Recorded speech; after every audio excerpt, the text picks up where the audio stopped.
Olá,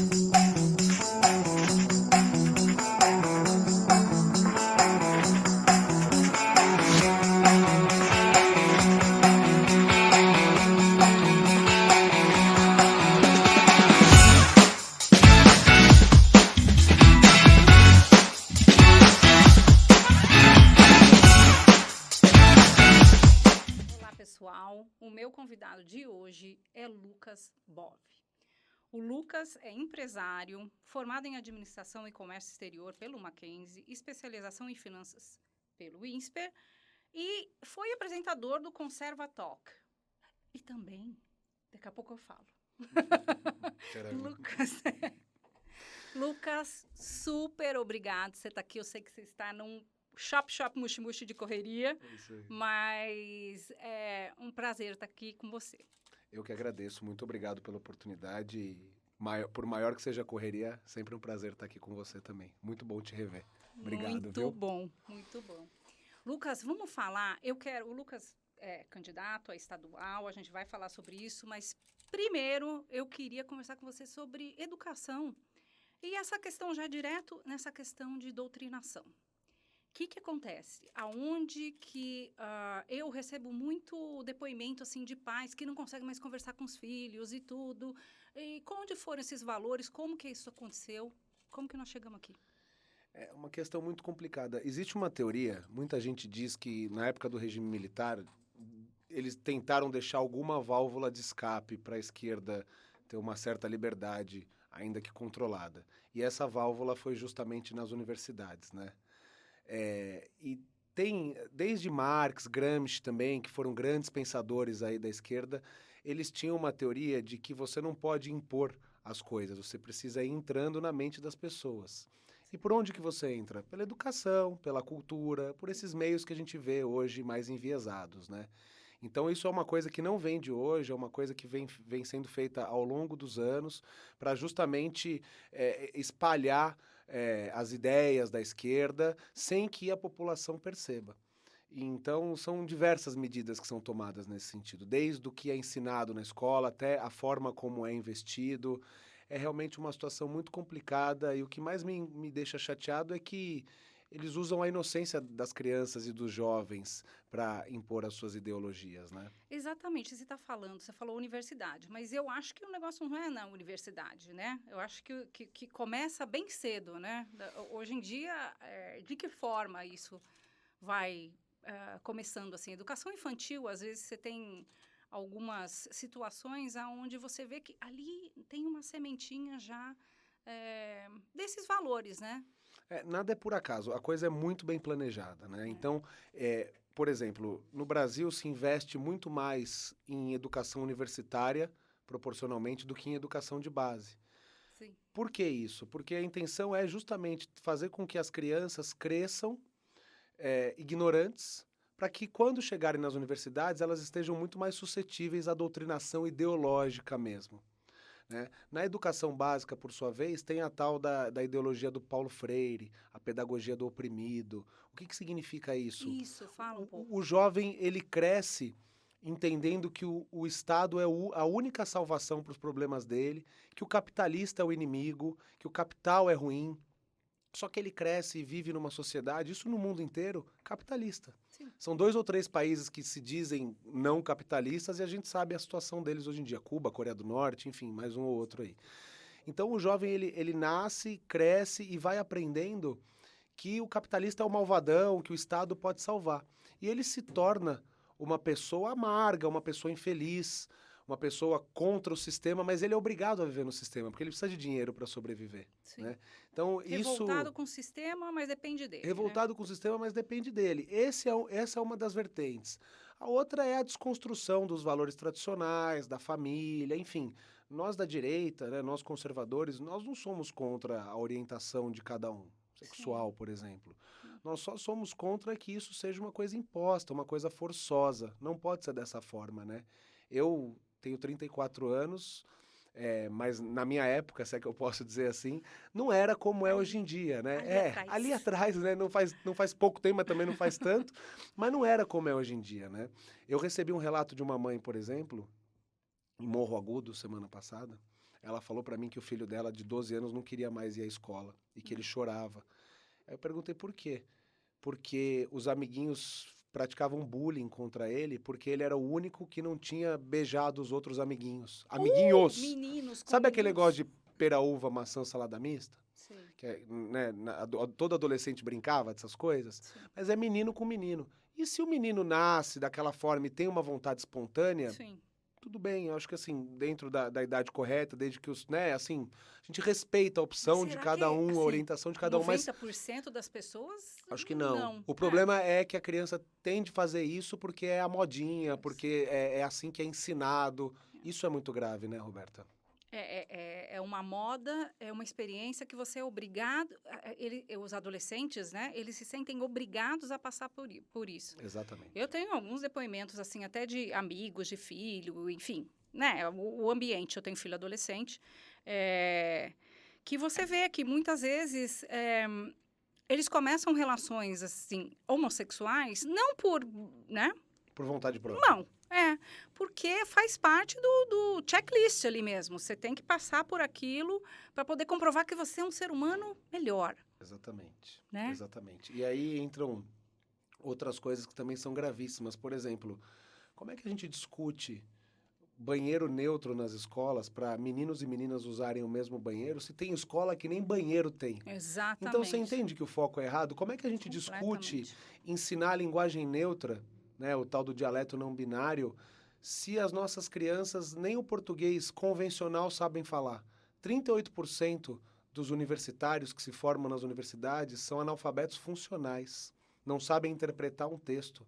Então como é que a gente vai querer mudar a nossa língua portuguesa, que já é tão rica e ao mesmo tempo tão complexa, Sim. mudar ela de uma maneira forçosa, não de uma maneira orgânica, natural, se nem o português convencional a gente dá conta de ensinar? Essa metodologia Paulo Freire tem essa questão ideológica, mas tem uma questão que para mim é muito mais importante, que é a questão prática mesmo do ensino. O Brasil ocupa os piores índices de avaliação no PISA, no exame internacional, não é só na escola pública. Os nossos alunos da classe A e B são os piores do mundo se comparados aos alunos das classes A e B de outros países. É uma metodologia que não, tirando a parte ideológica, a parte prática mesmo de ensino não funciona. Na maioria do mundo, as crianças começam a ser alfabetizadas aos 5 anos. Aqui, aos 7, 8 anos, a criança ainda está sendo alfabetizada. Então, assim, o que a gente precisa mais para entender que o sistema de ensino brasileiro, cujo patrono é o Paulo Freire, que era um cara de esquerda mesmo, todo mundo sabe, não funcionou. Então, é muito complicado. Inclusive, você até me ajuda aí, porque Paulo Freire, que eu saiba, né, o patrono da educação aí, a princípio, o método dele foi experimentado em adultos, não era isso? Não era? Adultos? Era isso, né? Também em adultos, E assim, dizem que filho feio não tem pai, aquela brincadeira, né? Só no Brasil tem, né? A educação é um filho feio, horrível, e tem o pai, e a esquerda ainda exalta como se fosse uma coisa boa, né? O Paulo Freire e tal, não sei o quê. O método, a parte dessa questão ideológica, que aí é uma questão que todo mundo pode politizar, eu tô querendo ser um pouco mais técnico aqui. Sim.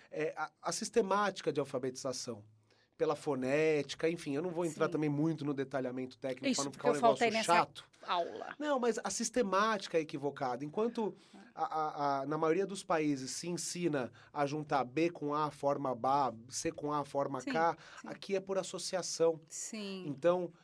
Construtivismo era isso? Exato, o socioconstrutivismo, exatamente isso. Na França, esse método era aplicado até alguns anos. Foi provado que não funcionava, como no Brasil é provado até hoje que não funciona.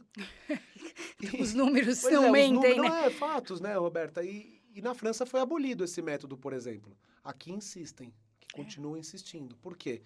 A escola, a educação é o método, é o meio deles continuarem mantendo as crianças burras, desculpa, é uma palavra forte, mas é verdade. Na mente, né? Entra na mente. Eu não quero uma educação de direita. Eu quero uma educação apartidária. Eu quero que as crianças... Eu acho que tem que ter a esquerda. Não dá para ser só direita. Ninguém quer um regime totalitário. Isso. Precisa ter o contraponto, mas eu quero que os nossos jovens, os nossos adolescentes, sejam criados e instruídos com a capacidade de raciocinar por si só. E não que eles já cresçam com aquela doutrinação na cabeça, já tendo uma opinião que não é deles, na verdade. Né? E ser exposto ao contraditório para que a pessoa tenha liberdade de fazer a própria escolha, né? É aquilo que funciona para ela, porque hoje em dia não é assim, né? Gente, estou falando, tenho filho adolescente, tudo. Eu já ouvi isso lá em casa. Não, mãe, pode ficar tranquila, essa prova foi super bem, porque eu escrevi tudo que a professora queria. Eu assim, o que a professora queria? Dei uma esquerdada lá e escrevi o que a professora queria. E foi bem na prova. Pois é. Como é que faz isso? Eu cansei de ver. Eu tenho recebido cada vez mais, né? Como a minha pauta é educação, eu recebo muitas denúncias. Então tem, por exemplo, o agronegócio. O agronegócio responde por 25% do nosso PIB. É o motor da economia brasileira e da paulista, então, nem se fala. E aí tem lá um exercício de matemática, não tem nada a ver com o assunto. Então, vou dar um exemplo, não é bem assim, tá? Mas só para exemplificar. Existiam 100 índios numa reserva, o fazendeiro foi lá e matou 50. Quantos índios sobraram? Pô, entendeu? É complicado, São sementes, né, que vão colocando, obviamente, você vai criando estereótipo, né? E a grande maioria dos produtores rurais, por exemplo, ao contrário do que se diz, são pequenos produtores, agricultura familiar. Tem os grandes empresários, as grandes empresas, mas eu fico imaginando um pai, um avô que suou sangue ali, o pessoal rala. Durante a pandemia estava todo mundo em casa, o agro estava plantando, senão não tinha comida. O pessoal brinca, né? Se o agro não planta, a cidade não janta, né? Então, assim, eu fico imaginando um pai, um avô, vendo o filho, o neto, fazendo um exercício de matemática onde diz que eles próprios são assassinos, são genocidas, essa palavra que está na moda aí. É complicado, né? E eu tenho outra coisa que eu vejo, assim, a falta de conexão das ideias dos pais com os filhos hoje em dia, com o adolescente. Lá em casa eu salvei, tá, gente? Mas assim, eu não sei como. Acho que eu falo muito. Mas assim, os valores. Porque o que eu acho que eu vejo que as escolas mudaram, conseguiram mudar, acho que não sei, os pais estavam lá trabalhando, enfim, confiando que a escola estava dando aquele conteúdo, eles passaram outros valores. Então, agora que eu vejo, assim, tudo bem que adolescente, tudo sempre foi meio revoltado com o pai, com a mãe, mas, assim, valores completamente diferentes. E é o que você falou, às vezes, um avô, um pai que está lá no agro e o filho é completamente contra aquilo. Depende daquilo, como sobrevivência, exato, mas, né, é contra... assim, eu sei que foi uma coisa que fizeram suavemente, né, discretamente, mas como é que a gente vai consertar isso? Sabe o que acontece? Só um parênteses antes de eu responder a sua pergunta.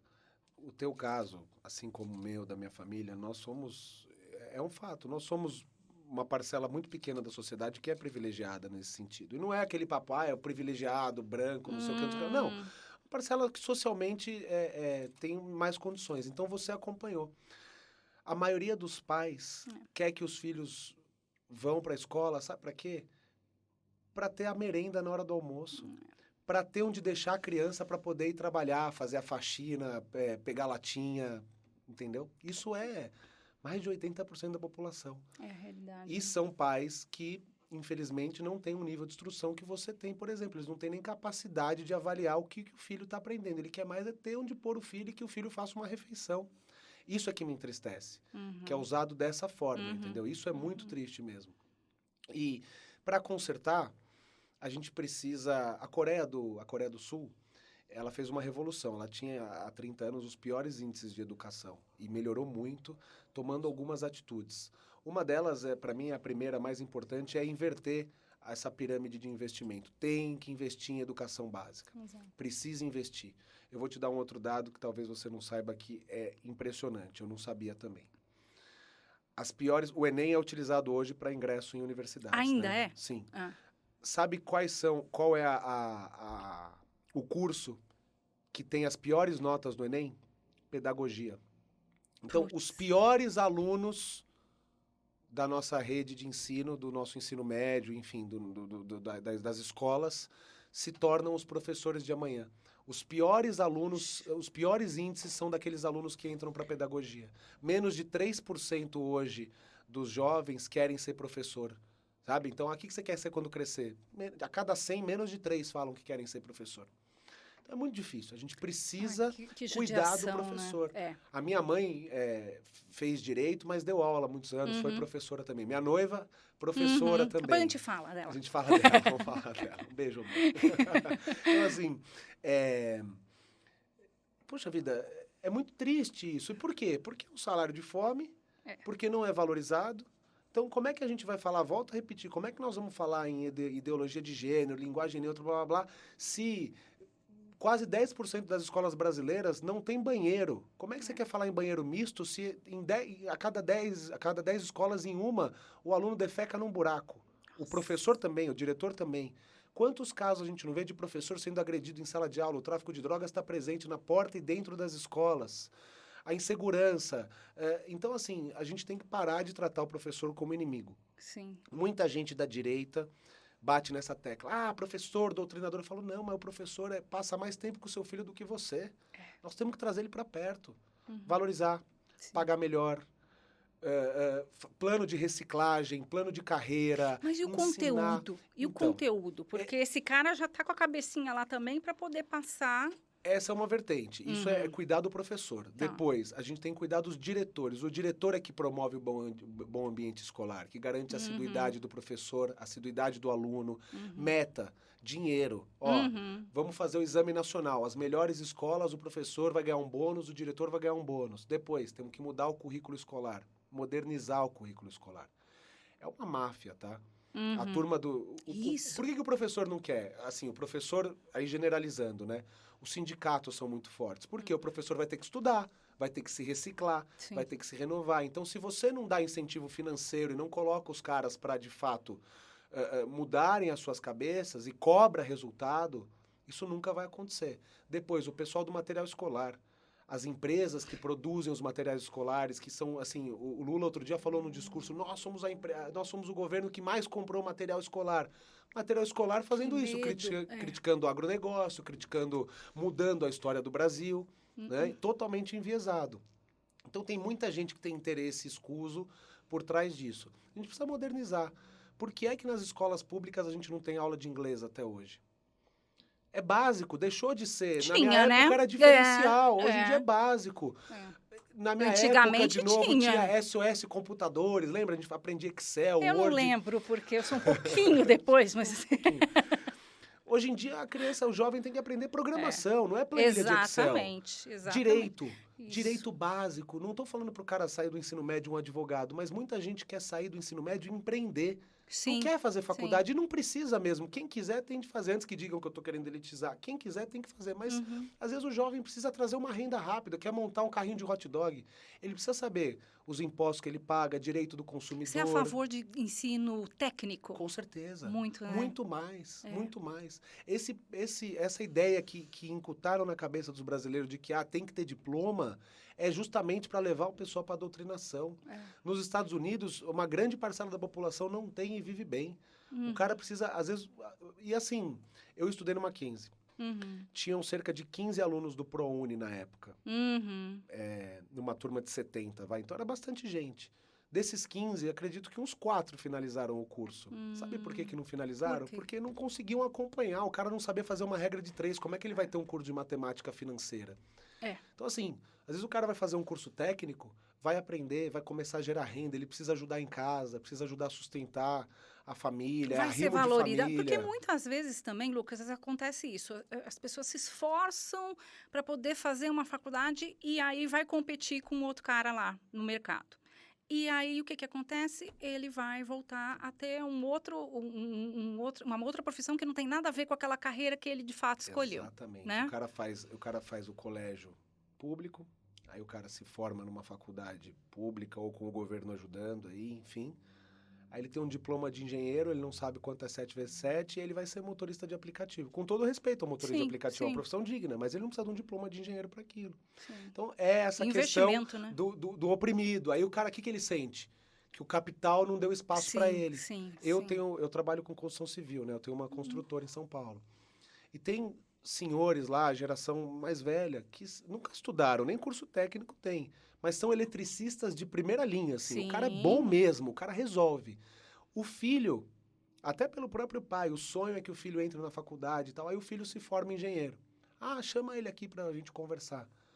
O menino não sabe falar português. Eu dou Ah, uma que prova dó. oral, eu não consigo. Eu posso até ajudar, dar um empreguinho pra ele, mas Sim. como é que esse cara vai subir na vida se ele não consegue falar a própria língua? Uhum. E aí ele prefere fazer um curso, estudar, ir lá pra Faria Lima, Uhum. para ganhar metade do que ele poderia ganhar, ou menos do que ele poderia. O pai ganha uma grana violenta ali, sendo eletricista, trabalhando, Sim. ralando, mas o filho quer trabalhar de gravatinha, quer ter um diploma, liga muito mais para esse status, fala, ah, não, eu sou universitário e tal, e não tem o resultado prático, que é dinheiro no bolso, comida na mesa, enfim, é o que interessa, né? Os sonhos são, assim, todo mundo tem que correr realmente atrás dos sonhos, e, enfim, se fazer universidade é maravilhoso, eu acho que estudar, mas essa obrigação, né, essa condição que ou você faz isso, ou você não vai se dar bem na vida, ela deixa, às vezes, de incentivar um talento natural, né, Claro. que a pessoa tem. E aí, nesse caso,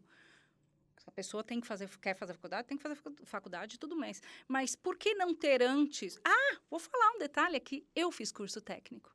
Olha só, gente, esqueci. Eu, na minha época, um pouquinho antes do Lucas, eu fiz o curso no colégio. Lembra que tinha magistério? Magistério. E eu não queria fazer o magistério. Na minha escola tinha prótese dentária. E era uma coisa que eu pensava. Eu falava, talvez eu né, sei lá, vou fazer odonto.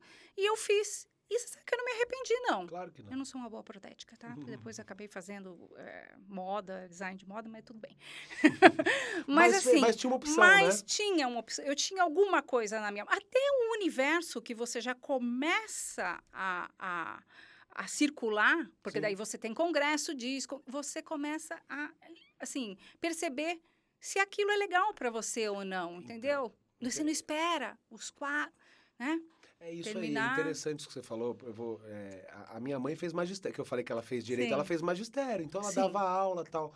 Eu tenho a intenção de criar um programa, até conversei com o Tarcísio sobre isso outro dia, a gente estava, Tarcísio de Freitas. Tarcísio de Freitas, candidato a governador. E a gente compartilha de muitas ideias, e a gente estava falando sobre isso. Tem que ter um programa, por exemplo, antigamente a molecada começava a trabalhar cedo. Eu sou a favor que o jovem possa começar a trabalhar com 14 anos, por exemplo. Sim. Eu não estou dizendo que a gente vai botar um moleque de 14 anos para cortar cana. Mas é assim, ele pode... Essa história de escola em período integral é bom, só que mais ou menos, porque eu escuto muita mãe carente dizendo, mas o meu filho não pode ficar... Hoje em dia é obrigatório escola em tempo integral em um monte de lugar. Aí o filho precisa, às vezes, ajudar a sustentar. Sim. Com 14 anos. É a realidade. Então, por que não?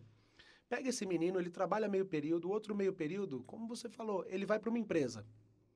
Nessa empresa, ele vai adquirir experiência, vai aprender como funciona o ambiente de trabalho, vai aprender a se comportar, vai aprender a se vestir, vai aprender a ter uma postura profissional, vai ver se é aquilo que ele quer, vai ganhar um dinheiro e poder ajudar em casa. Para a empresa é benéfico, porque vai ter um menino ali trabalhando meio período com vontade, um menino que vai ser treinado, que vai aprender e provavelmente aos 18, 16, sei lá, quando ele se formar, a empresa vai muito provavelmente contratá-lo. Existem estudos lá fora, porque o cara já está lá 3, 4 anos trabalhando, já conhece a empresa, já conhece as pessoas, a empresa já conhece ele. É efetivado. Bom para os dois, né? E o governo pode pagar. Sim. Pode dar uma bolsa nesse sentido. É melhor do que... Porque, assim, se você não tutelar o jovem, o crime vai tutelar. É verdade. Não tem jeito. É mais barato você pagar R$600 por mês para um moleque de 14 anos ser estagiário numa empresa privada, ou você dividir esse salário com a empresa. Enfim, tem que detalhar, né? É uma ideia, não é um projeto ainda. Mas vai virar um projeto se eu me eleger. Interessante. É barato, R$600 por mês. E outra, esse dinheiro vai para ajudar a família, para os pais que estão precisando, põe comida na mesa, volta para a economia. Esse moleque não vai guardar o dinheiro na poupança, ele vai gastar, vai girar. Sim. É benéfico para todo mundo, entendeu? Aí também é uma coisa que você não pode, não é dar o dinheiro e não é uma mesada que você dá, né? Tem uma condição, né? Exato. Exatamente. Agora você falou uma coisa, vou tocar nesse assunto, cota. Você é a favor de cota? Como é que... Enfim. Eu sou a favor de cota social. Tá. Eu não sou a favor de cota racial. Sim. Por quê? Então, eu vou te dar um dado antes para ilustrar a minha resposta, tá? A USP custa para os cofres paulistas 6 bilhões de reais. esses 6 bilhões advêm do ICMS paulista. Ou seja, todo mundo paga o ICMS, direto ou indiretamente. Todo mundo paga USP. Todo mundo paga USP. Para quem faz mais... A alíquota de imposto ela é igual, correto? Para todo mundo. Mas faz mais diferença para quem? Para quem ganha menos. Porque você compra um produto de R$100, aí você paga desses 100, R$18 de ICMS. Para quem ganha R$10.000, R$18 faz uma diferença X. Para quem ganha R$1.000, R$18 faz uma diferença 10x. Né? Então, proporcionalmente, para o pobre, o custo do ICMS é mais representativo. E quem está nas universidades? Os ricos. Porque o cara estudou num colégio particular a vida toda, fez cursinho, blá, blá, blá, blá, entrou. Então, no final das contas, proporcionalmente, o pobre está pagando para o rico estudar. E o pobre que entra eventualmente, ele entra, mas ele não consegue acompanhar, é muito difícil. Então, eu sou a favor de cota social. E eu acho que não é uma coisa que você... acho que é uma coisa imediata, mas você precisa trabalhar para que as pessoas de baixa renda tenham uma educação de base, de qualidade, para chegar lá e poder cursar, concluir o curso e depois exercer a profissão. Explica uma coisa, a cota social, a pessoa chega lá e diz que não tem condição... Né? Chega lá e diz. Mas a pessoa não tem condição, ela entra. Mas aí, ela tem que ter ela tem que ter um desenvolvimento ali. Ela tem que saber o que ela está fazendo ali, porque também, coitado, né? Ela precisa comprovar a renda, né? Ela, obviamente, exatamente isso. Ela precisa comprovar e precisa ter um processo seletivo. Então, processo minimamente, seletivo. Então, meritocracia. O cara tem que ter um mérito para estar ali. O mínimo para a pessoa poder cursar aquilo ali. A cota racial, ela é inconveniente, na minha opinião, porque, na sua maioria, as pessoas... com menos condição financeira, são pretas, pardas, enfim, porque é uma questão racial mesmo. Infelizmente, é uma questão que vem de muito tempo. Mas não é só. Você imagina que vou dar um exemplo aqui de um porteiro, tá? Tem um porteiro branco e um porteiro preto. E cada um tem um filho. O filho do branco teve lá no Enem a nota 80 e o filho do preto teve a nota 70. O do preto entra porque ele é preto. E o do branco não entra porque ele é branco, apesar da nota mais alta, pela cota o preto entra e o branco não. Isso cria uma segregação entre eles mesmos, isso cria um estresse ali entre eles mesmos. Então, se você faz uma cota... O social engloba todo mundo. Engloba todo mundo e, na maioria, infelizmente, no social, as pessoas de baixa renda, majoritariamente, são pretas. Estou falando preto porque é assim que fala agora, né? Não, então, tô aqui. Diz que preto é cor... e negro é raça. Então, se você fala negro, você está sendo racista. Cada hora é uma coisa, né? Eu acho uma besteira. Eu trato todo mundo igual, acho que é uma besteira, mas enfim. É preto e branco, entendeu? O oposto de preto é branco. Então, é por isso que dizem que... Cada hora muda isso daí. Para mim, não é uma preocupação. O que quer que seja, é a mesma coisa. É isso aí. Somos todos brasileiros e seres humanos. Mas para falar de uma classe específica, de pessoas específicas, eu estou usando o termo que dizem que é o correto aí. Mas quando você trata do social, se a maioria é preta, você automaticamente está trazendo. Incluindo. Só que você não está criando ali Imagina os dois morando lá no mesmo bairro. E o cara que tirou uma nota maior sabe que perdeu a vaga para o outro que tirou uma nota menor só por causa da cor da pele dele. Isso não gera um racismo? Isso não gera um estresse? Isso não gera um conflito? Na minha opinião, gera. Então, eu acho que as cotas devem ser sociais.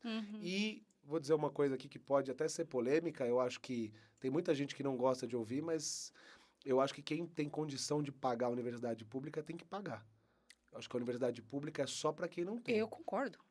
Se você tem dinheiro, seu filho estudou em escola particular o tempo todo, você pagou o estudo dele o tempo todo, por que o pobre que paga imposto proporcionalmente mais do que você tem que bancar a faculdade do seu filho? Exatamente. Tem níveis, se você ganha de 5 a 10 salários mínimos, você paga 50% da mensalidade e tal. Sim. Porque isso financia o estudo de quem não tem. Sim, não é justo que 100% da população pague por uma parte. Outra coisa que precisa fazer nas universidades, as pesquisas. Pesquisa com dinheiro público tem que ser pesquisa que traga retorno para a sociedade. Sim. Eu vi duas teses de mestrado, uma na Universidade Federal da Bahia, outra do Rio Grande do Sul. Mas em São Paulo tem também, tá? Que essas me marcaram. Uma delas era uma tese de mestrado com dinheiro público. Sapatos têm sexo? Interrogação. Era a tese de mestrado. Fashion. Isso era na Bahia. No Rio Grande do Sul era a seguinte tese. a importância da interação homoafetiva em banheiros públicos nos metrôs do Rio Grande do Sul, de Porto Alegre, sei lá. Nos metrôs, especificamente no metrô. Era um estudo sobre sobre... sobre a interação homossexual nos banheiros públicos. Sinceramente, você quer estudar isso? Legal, não tenho nada contra, mas não com o dinheiro do povo. O que isso vai trazer de Até retorno? porque nem pai nenhum vai pagar um trem desse. Exato. Então, vamos fazer pesquisa para desenvolver vacina? Dinheiro público. Vamos fazer pesquisa para desenvolver um método de construção civil de baixo custo para casa popular? Dinheiro público. Vamos fazer pesquisa para melhorar a legislação ambiental de certo local? Dinheiro público. Agora, sapatos têm sexo? Interação homossexual em banheiro? É que dá de tudo, né? A borboleta azul da Amazônia, que não sei o que, sabe? Coisas que não são úteis. Quando a gente for à Suécia, a gente gasta dinheiro em coisa menos relevante. Mas, por enquanto, acho que não faz muito sentido. Né? Não, eu concordo em gênero e número e grau. Não. Eu vou dar outro depoimento. Vamos. Você sabe que eu estudei fora, né? Onde você estudou? Eu fiz college. Eu fiz a Harper College em Schaumburg, Chicago, Que legal. Illinois. Adoro Chicago. Eu também. Muito legal. Cidade do coração. Mas você está falando uma coisa que eu cheguei lá, gente, eu nunca fui assim de super bem à escola, que não me dava muito bem, não. Mas cheguei lá na faculdade e me dei super bem. E vou te dizer, por causa do método. Simplesmente que para mim é muito fácil seguir regra quando você sabe o que você tem que fazer e tudo mais. Bom, esse é um detalhe, tá? Segundo, que os professores... eles incentivam muito os alunos. Quem eles percebem que está afim, eles investem ali o tempo deles. Bom, conclusão. Fui super bem na faculdade e recebi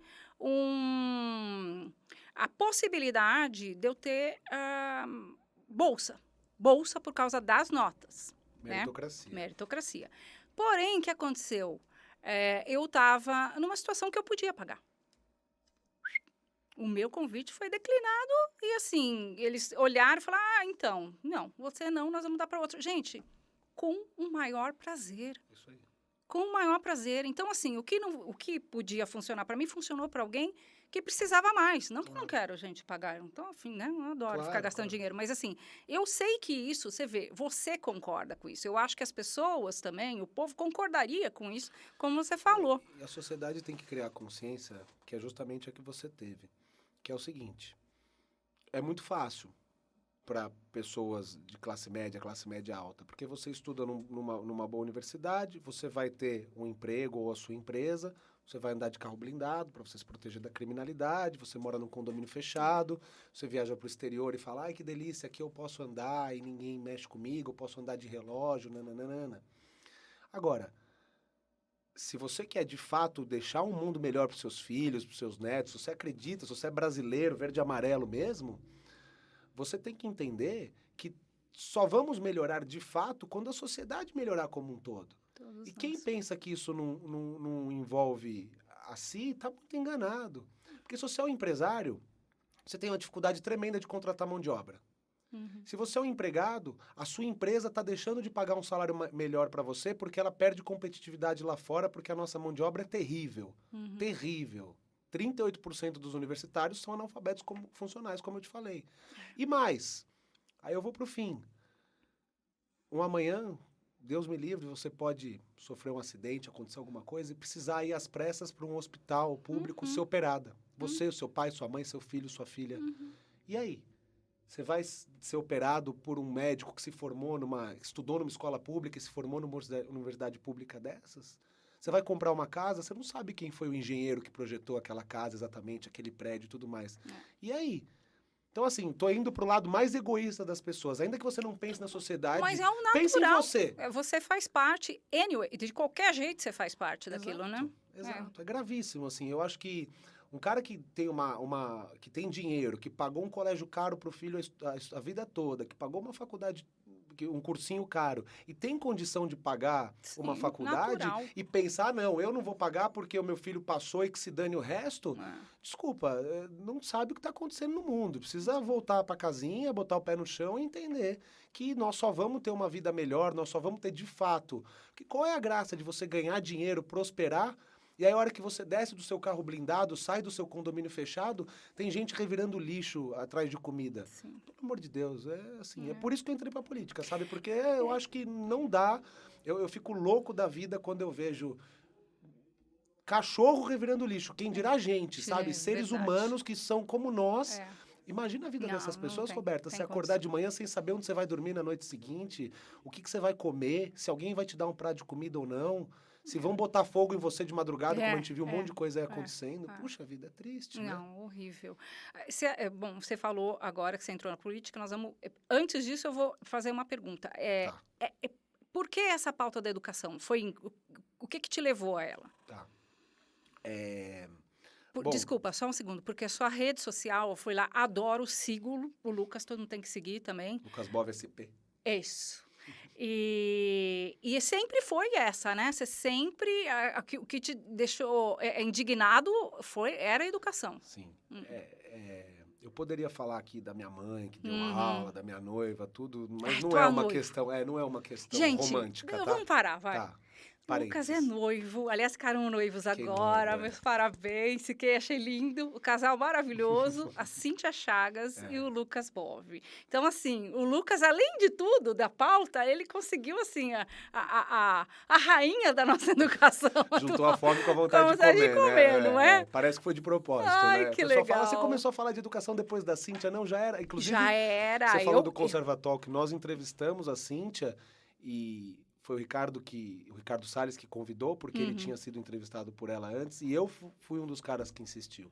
Nem tinha nada com ela, tal. Falava, chama essa mulher, porque ela é professora de português, é a minha pauta. Enfim, Sim. foi isso. E voltando para responder a sua pergunta, a pauta da educação. Você contou o meu currículo aí, eu me formei, fiz especialização, fui diretor de empresa, fui executivo por muitos anos e montei uma construtora. Uma pequena construtora, faço reforma de alto padrão, de apartamento, construção de casa, enfim, lá em São Paulo. E veio a pandemia. Durante a pandemia eu vi muita gente quebrar. Amigos meus e o pessoal de mais baixa renda sofrendo muito. E eu, honestamente, aqui ganhei dinheiro na pandemia. Eu consegui me reinventar, mudar os moldes da minha empresa, mudar o meu modus operandi. E ganhei dinheiro na pandemia. Fui bem. A pandemia, assim, para mim, financeiramente, não houve nenhum impacto. Deus que me perdoe, muito triste com tudo que aconteceu. Sim, me solidarizo muito, né? Centenas de milhares de mortos. Não gostaria que tivesse acontecido, mas financeiramente ela funcionou para mim de uma forma assim. O resultado para você exato, foi esse. entendeu, Tá. né? Não tô aqui falando que foi Não, boa a pandemia. tem que tomar antes que alguém- cuidado, mas assim, não, você hoje em fica dia tá- tranquilo, porque dá para entender bem. Hoje em dia tá tudo chato, Tá, né? tá. Então. E aí eu comecei a pensar, falei, poxa vida, eu só consegui fazer isso por conta da educação que eu tive. E eu sei que parece um discurso bonito e tal, mas foi isso mesmo, sabe? É o que eu falei agora há pouco. Tanta gente passando fome e tal, não sei o quê, e aquilo bateu em mim como uma coisa tão óbvia, mas um estado, falei, gente, mas é porque as pessoas não têm educação. Então eu vou focar nessa pauta. E aí, quando o Ricardo Salles me convidou, ele me convidou para ser a dobrada dele, ele deputado federal e eu estadual. O estadual tem uma pauta um pouco limitada. Ou você fala de saúde um pouco, que é um assunto extremamente técnico e é parcial, porque muita coisa está na mão do governo federal. Ou você fala de segurança pública, que também é super técnico. E o que mais tem de candidato aí é policial militar, é gente do exército, então também está meio saturado. Ou você pega a pauta de educação, que para mim era uma pauta que sempre me agradou, é um assunto interessante, é um assunto que eu gosto e que eu senti na pele a diferença que fez na minha vida. Então eu comecei a me aprofundar no assunto por causa disso, entendeu? Eu vi que tem muita coisa que dá para fazer no âmbito estadual para mudar de fato a questão da educação, né? São Paulo não pode ter o PIB de país europeu como tem e ter os piores índices do mundo. Nem no Brasil, São Paulo consegue ser vanguarda. No IDEB está em quinto no IDEB. Então, assim, como é que pode? Com todo respeito ao Ceará, que é um estado lindo e tudo mais, mas em termos financeiros nem se compara a São Paulo. O Ceará está muito à frente de São Paulo. Verdade. O que a gente pode viver num estado Você assim? foi lá ver o que acontece lá? Por que Eles que tá assim? mudaram toda a metodologia né? lá, municipalizaram a educação, mudaram esse negócio do socioconstrutivismo, aboliram, criaram planos e metas. Outro estado que está fazendo um trabalho excelente é o Paraná, com o governador Verdade. Ratinho Júnior lá, o Feder, ele é secretário de Educação, bati um papo com ele também, fizeram muita coisa interessante, então estou pegando experiências e vou te dizer, pretendo me eleger, em 4 anos não vai dar para resolver tudo, nem vou resolver nada, aliás, sozinho, mas eu acho que dá para fazer bastante coisa. Assim, no curto prazo, No acho que curto dá prazo para dá. mudar o básico e preparar para que em 20, 30 anos a gente consiga recuperar o atraso dos últimos 30. Não Sim, dá para fazer sim. mágica, né? Sim. Até me fala, gente, o Lucas, agora fala, vai, Lucas, vamos falar com o Fazer uma candidato. propaganda agora? Pode falar, por favor. Você agora é candidato a deputado estadual por São Paulo. Me fala só isso daí, agora pode falar, solta o candidato. Mas, assim, o que dá para um candidato estadual fazer com relação, assim, eu sei que o MEC é federal, não sei se você pode, conteúdo, você me fala isso, porque me interessa muito essa questão do Ceará, que eu ouvi falar que lá a educação deu uma mudada mesmo. Como é que pode fazer isso? Deu uma mudada forte, eles pegaram Sobral como modelo, cidade modelo lá, e assim, o resultado foi excelente. Eu sou candidato a deputado estadual pela primeira vez, 22.500 o meu número, então já deixa aqui o número, Por né? favor. Pelo Partido Liberal, junto com o Bolsonaro, com o Tarcísio, o Pontes e o Salles, é o meu padrinho político, aí a minha dobrada, é o cara que me abriu as portas. Tenho muito orgulho, fez um trabalho excelente, a despeito das críticas que a esquerda faz e realmente essas narrativas que são construídas.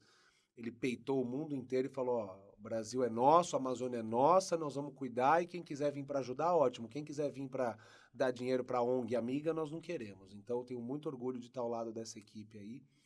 E no âmbito estadual, a função do deputado estadual são 2 funções principais. Uma é fiscalizar o poder executivo, e a outra é legislar, propriamente dito. É criar projetos de lei, criar leis, votar a favor das leis e contra as leis também, que às vezes é mais importante do que votar a favor, são aquelas que a gente vota contra. São Paulo tem um orçamento enorme. Depois do orçamento da União, é o maior orçamento. São 300 bilhões de reais de orçamento. É muito dinheiro. Isso está na mão dos deputados. Então, assim, tem muita coisa que dá para fazer no âmbito estadual. Algumas competem ao legislativo e outras competem ao executivo. Então, não é só a questão da legislação, é questão de você estar junto ao poder executivo, fiscalizando e combatendo o que tem de errado e exigindo melhorias. Por exemplo, essa questão de grade curricular. Isso é uma coisa que o executivo pode resolver. Só que o legislativo tem que participar, tem que atuar também. Essa questão tem um projeto aí que em alguns estados eles estão falando sobre essa distribuição do ICMS, porque o governo vai lá e distribui para as cidades. Nós temos que criar critérios para a distribuição do ICMS. Qual é o critério? Avaliação das notas dos alunos. Então, assim, prefeito, você quer receber repasse de verba? O que você quer? Você é prefeito, você quer receber a verba para melhorar a vida das pessoas da sua cidade, que deveria ser o primeiro ponto, e segundo, porque politicamente você precisa fazer alguma coisa para se eleger de novo, para, enfim. Mostrar trabalho. É assim, mostrar trabalho. Você quer receber dinheiro? Então tá bom. Quanto melhor a nota dos seus alunos, mais dinheiro você vai receber. Por que não se faz isso no estado de São Paulo? O critério tem que ser esse. Quanto mais alta a nota dos seus alunos, mais dinheiro você vai receber. Ó, prefeito de Campinas, desculpa. A nota, seu aluno dos 645 municípios, você está no número 600 ali. Então, você vai receber proporcionalmente ao número 600. São Caetano do Sul, a sua nota é a maior de todas aqui. Então, você vai receber mais. E não adianta só punir. Tem que ver quem tem as piores notas e fiscalizar. E tá lá junto. Falar, saber por quê, né? Por que tá errado? O que tá acontecendo? O que não deu certo? Então, a função é essa. Acho que a gente tem muito trabalho a se fazer. As universidades são 3, né? A Unicamp, aqui em Campinas, que a gente sabe que tem um problema sério de doutrinação lá dentro, né? Então, o deputado estadual tem que estar em cima, tem que estar atuando. Não adianta a gente ter as melhores universidades, como se diz e tal, e ter um ensino de qualidade péssimo. Pois é, mas o que é isso, né? Melhores universidades que o ensino está péssimo? Isso é uma mentira. Eu também acho, porque eu fui na Unicamp certa vez e assim, é uma coisa que você repara, nem fechadura no banheiro tinha nesse momento, tá? Não sei se hoje colocaram, enfim, não estou aqui denunciando uma coisa, mas não tinha, naquele momento não tinha.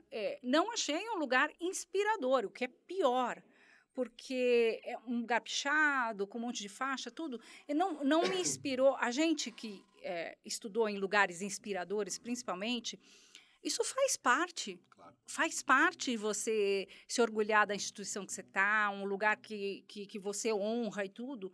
Eu não vi naquele... Fora o cheiro de maconha. Eu não vi naquele ambiente um lugar para estudar, para ganhar conhecimento, para poder aprender, entendeu?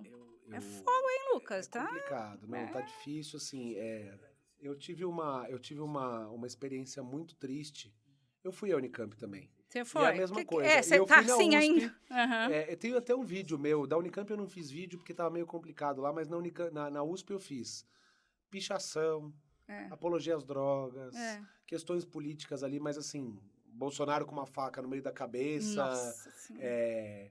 um pôster do Drauzio Varela falando de maconha, o cheiro, eu filmei o pessoal fumando maconha, filmei, o pessoal me viu, aí eu tive que dar uma disfarçada. Eu fui nos dormitórios da USP, assim, é degradante. Nenhum pai quer que o filho estude num ambiente daquele. Nenhum pai quer. E essa questão da USP, a USP está entre as melhores universidades da América Latina, não sei o quê. Sabe que é mentira. Uhum. A pesquisa que esse ranking aí, ele é quantitativo.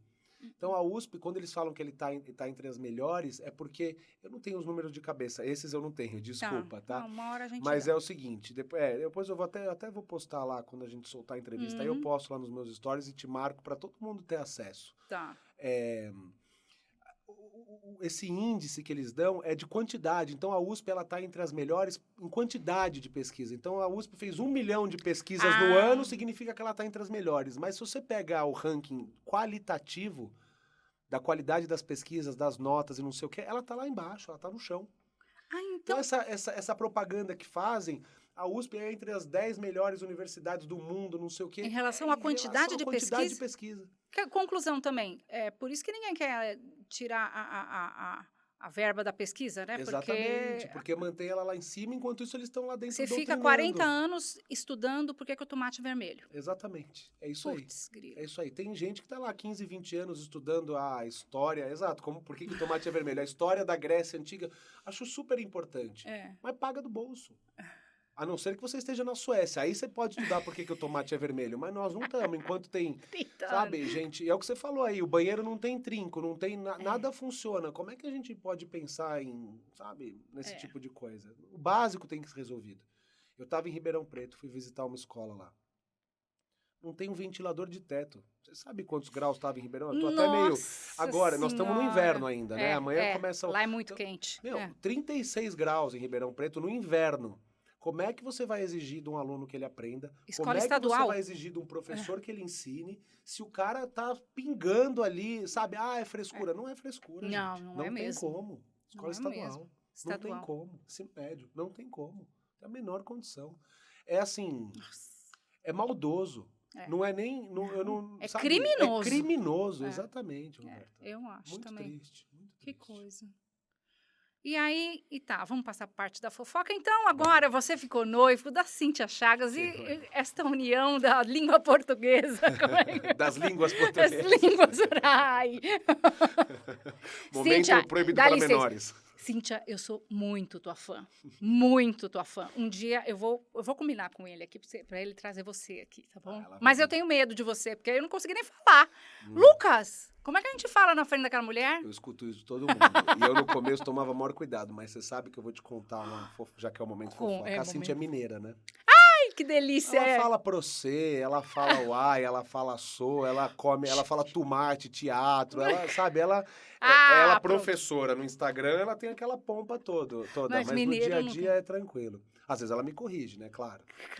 Modéstia à parte, meu português é bom, mas às vezes ela fala, é assim, não é assado. Eu falo, obrigado, professora. Ótimo, tá certo, tem que ajudar, né? Ótimo. E foi, como eu te contei, a gente fazia o Conservatório toda segunda-feira, com o Ricardo Salles, o Luiz Felipe de Orleans e Bragança, o Paulo Figueiredo mediava, e toda semana a gente trazia um convidado. Bia Kicis, o Olavo de Carvalho, nós fizemos a última live com ele em vida. Verdade, você teve esse privilégio. Muito legal. Que muito coisa. legal. E numa dessas, o Ricardo foi entrevistado. A gente sempre mandava lá as sugestões no grupo das próximas semanas. E a Cíntia estava sempre nas minhas listas por causa da língua portuguesa. Sim. E porque ela é do linda. português e tal. Na época eu não tava, juro pra você que eu não tava nem olhando Não, por esse lado, não até tava. porque era tudo live, não era assim Sim, pessoalmente, sim. mas, enfim, deixa pra lá, abafa, como dizem, né? E aí, numa dessas, o Ricardo, ela convidou o Ricardo para uma entrevista, ela faz uma entrevista semanal Sim. também na casa dela e tal, Isso. presencial. E aí, quando eu vi lá, eu falei, ô Ricardo, você foi entrevistado pela Cíntia, agora chama ela aqui, acho que é uma boa. E ele chamou, ela topou. Inclusive, ela me falou que quase não topou, porque no dia ela tinha um monte de compromisso, ainda bem que ela topou. E aí a gente fez a entrevista, eu falei de Paulo Freire, etc, fiz as perguntas para ela, acabou a entrevista, nada. Cada um pro seu lado e acabou. Ela começou a me seguir, eu já a segui, ela não me conhecia ainda. Aí passaram alguns meses, eu recebi um vídeo do Olavo falando sobre a língua portuguesa e falando dela. Aquela professora bonitona, tal, não sei o que. Eu mandei pra ela no Instagram. Aí ela fica brava que eu conto a história, mas a verdade é essa. Ela respondeu, ai que legal, você pode me mandar no WhatsApp? Segue o meu número. E me passou o telefone dela. Aí eu falei, bom, tudo bem, né? Peguei, adicionei no WhatsApp, mandei, ó, professora, segue ela, obrigada, eu de nada, morreu. Aí, depois de, 3, 4 dias, eu recebi um meme, que era um sujeito simples, era um cara sozinho, com uma roupa rasgada, e sujeito composto, era um cara no posto de gasolina. Piadinha de... piadinha. Aí eu mandei pra ela no Instagram, não fui no WhatsApp, mandei no Instagram. Ela, Nossa, que menino difícil, Cíntia. Porque se você vai vou muito, falar, né? A Cíntia...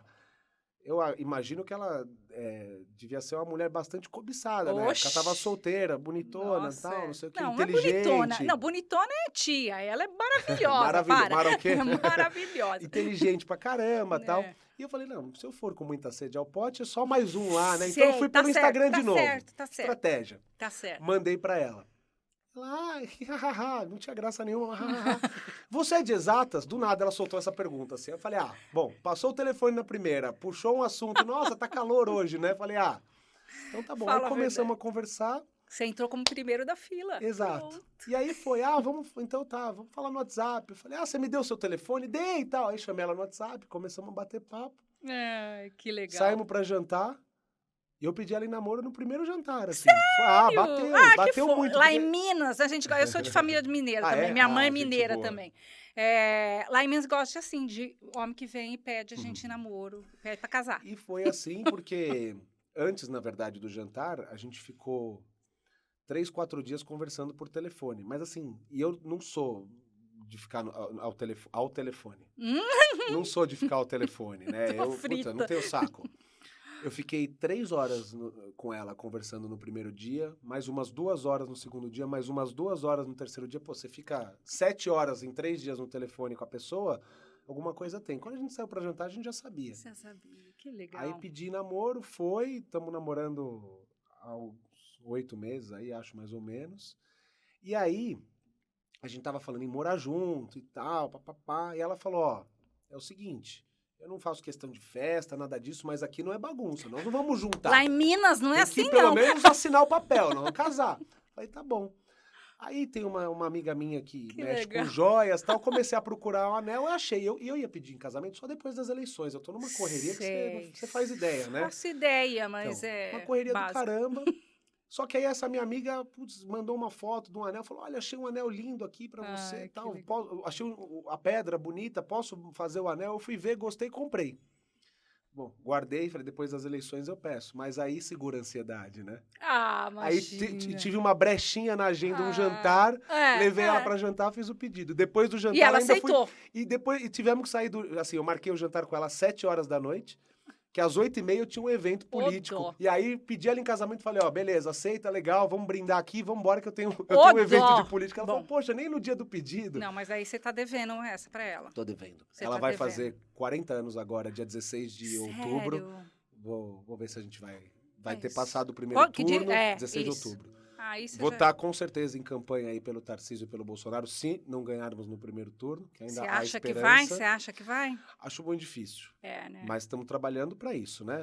Nós estamos mirando alto, né? Acho muito difícil mesmo, mas tem um fiozinho de esperança. Então, estando ou não estando no segundo turno, eu vou tirar 3, 4 por diazinhos favor, aí pra pelo amor. dar uma viajadinha com ela, comemorar o não aniversário e já vai pago para essa um dívida lugar aí. assim, digno do anel que você deu, assim, não vai lá para Minas, lá em... Eu vou Ui, pra Souzas. que Vou ir pra bom! cá. Oba, nós Royal vamos fazer uma Palm festa. aqui, ó. Meu Deus. Vou pedir um patrocínio aqui. Quem quer patrocinar o aniversário? Olha lá, pode ser lá em casa, tá? Ó, vou fazer um festão Pode ser lá, lá então. em casa. Boa. Querido, É isso. muito obrigada. Eu sei que você fez isso porque você é muito bonzinho, tá? Isso o De quê? estar aqui. De estar Imagina, aqui eu hoje vim no meio pra da te ver, é sua um prazer. correria, no meio dessa correria. Um prazer, uma oportunidade de falar com as pessoas. É. Eu sei que você é muito bem relacionada aqui. Sei que você tem ideias muito boas, tem um pensamento muito próximo ao meu. E além de te ver, de poder te dar um abraço, te rever, foi mais uma oportunidade para eu, nessa reta final, expor as minhas ideias, contar um pouquinho da minha história. Eu só tenho a agradecer. Foi um Eu prazer. fico muito feliz. Quero desejar muitas felicidades para você e Cíntia. Obrigado. Eu acho que tem tudo a ver. Os dois são lindos, os dois têm a mesma pauta. Tá tudo perfeito, né? Tudo certo. Gente, já imaginou os filhos dessas duas coisas? Ai, eu já tô cobrando, tá Ó vendo? lá, ó. Começou, ó. Começou. Calma, uma coisa de cada vez, gente. Ai, mas é isso. Fala aí o seu número, fala aí da sua mensagem final, por favor. Bom, Então, nós estamos torcendo aqui, viu? obrigado mais uma vez, Roberta. Oportunidade muito bacana de eu poder expor, poder falar com o seu público, que certamente é muito qualificado. Eu sou candidato pela primeira vez, montei o meu Instagram há cerca de 1 ano, comecei numa brincadeira incentivado pelo Caio Coppola, que é um grande amigo meu, um cara da melhor qualidade. Fiz um vídeo fazendo algumas críticas ao Partido Novo, a algumas ideias que eu não concordava. O Ricardo Salles assistiu ao vídeo e me convidou. E eu resolvi entrar. Não ganho nada com a política, não preciso disso.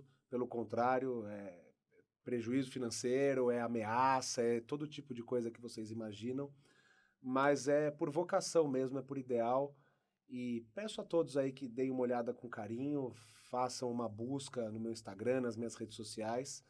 E, acima de tudo, pensem em candidatos que sejam comprometidos com aquilo que vocês acreditam e defendam. Eu sou candidato pela primeira vez, acho que a gente precisa renovar, precisa de sangue novo. Então, se você puder me dar uma oportunidade, é Lucas Bove, 22.500 para deputado estadual. Muito obrigado. Muito bem. Lucas, Obrigado. muito obrigada, Obrigado querido. você. Boa Obrigado sorte. você. E eu espero que São Paulo tenha o privilégio de ter você lá, Opa. pessoas como você e você lá dentro. Agradeço. Viu? Obrigado mesmo. Obrigada. Valeu. Gente, obrigada. Até a próxima.